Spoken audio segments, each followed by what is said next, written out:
Stay one step ahead with Dubai Eye. Right, talking real estate now. Lewis Alsop is the chief executive of the brokerage firm Alsop and Alsop, and he's with us in the studio. Morning, Lewis. Morning. Nice to see you. The reason you're here, we were talking about it earlier. I was listening to you yesterday on Afternoons with Helen Farmer, and you said the Dubai residential real estate market is undersupplied. Lewis, I've got to tell you, every expert we have here, everyone I spoke to at Cityscape last week, was talking about oversupply in the Dubai residential real estate market, but you say no. Yeah. Explain yourself. So there's two factors to take into account. 2008, when the correction happened, should we call it, there's lots of experts that told me Dubai was recession-proof and nothing was going to happen to this city. One thing I've learnt is I don't really listen to everyone's opinion. I take my own statistics. So things that we look at are things like how many tenants are registering, how many buyers are registering, how many properties are on the market. So someone like Alsop and Alsop, we are literally on the forefront. I am literally on the front line every day, and we get to see key statistics day to day and week to week. So we don't take a yearly view on it. So when we're looking at how long a property, I said on the Helen Farmer show yesterday, 26 days is the average time a property stays on the market before it's rented. Now, if you'd ask someone who's not in the property market, they would say to you, "Oh my God, the market, why are these properties empty?" I heard this in 2008 when JBR opened, or 2006, and everyone would say to you, "Oh my God, who's going to live in JBR?" The population for Dubai in 2006 was 1.6 million. We're at 3.1 now. This is not a city that is built on investments and building, flipping. I've done all of that. This is now an end user market where people want to enter the market long term, but as I said before, they can't. That's the issue. Well, let's pick apart some of those different elements there. One is, I guess, that the fundamental assumption behind your thesis is that the population is growing. Yes. You said yesterday that the population of Dubai is growing by 150,000 this Correct. year.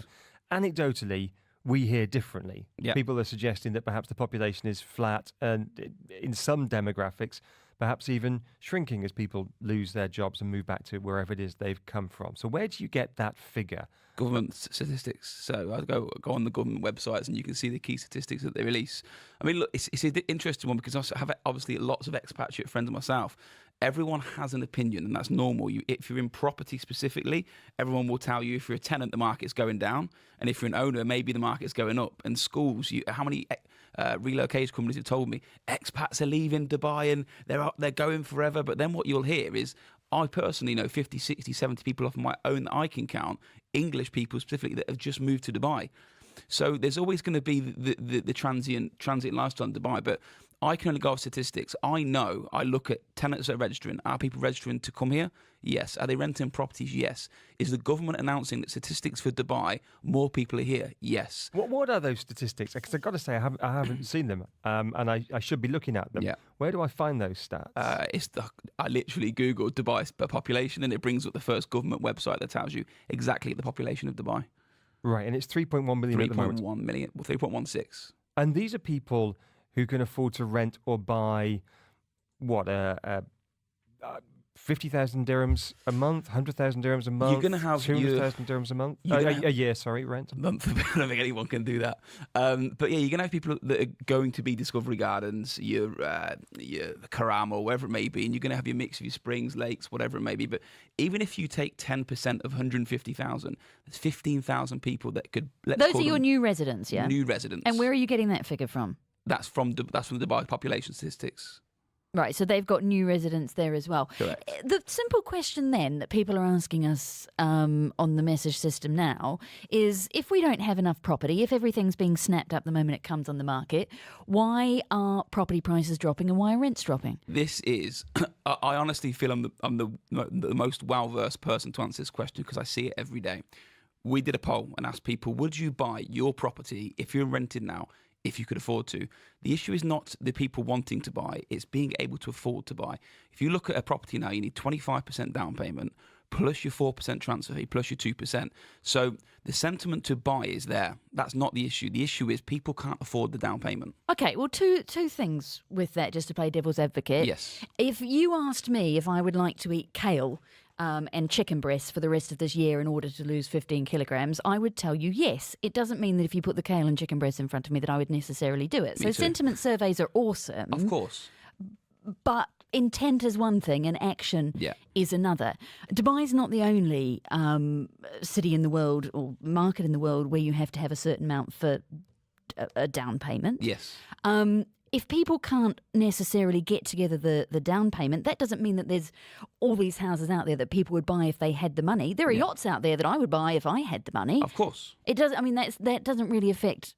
Do you see what I'm saying? I get what you're Demand saying, and but if I supply. said to you today you're renting and you were offered a 90% mortgage instead of a 75%, I'd say, hey, put down 100,000 dirhams and you can own your house instead of paying rent. Within 1 year, you would have made more money than renting the property because you're down paying your own mortgage. Every year you have a mortgage, you are down paying 5% of a 20-year loan. So the market can go down 5% a year and you'd still be in a better position than renting. The issue is, I go back to it, you go and ask any of your friends that you know, do you have 25% down payment? They don't. And that's the big issue.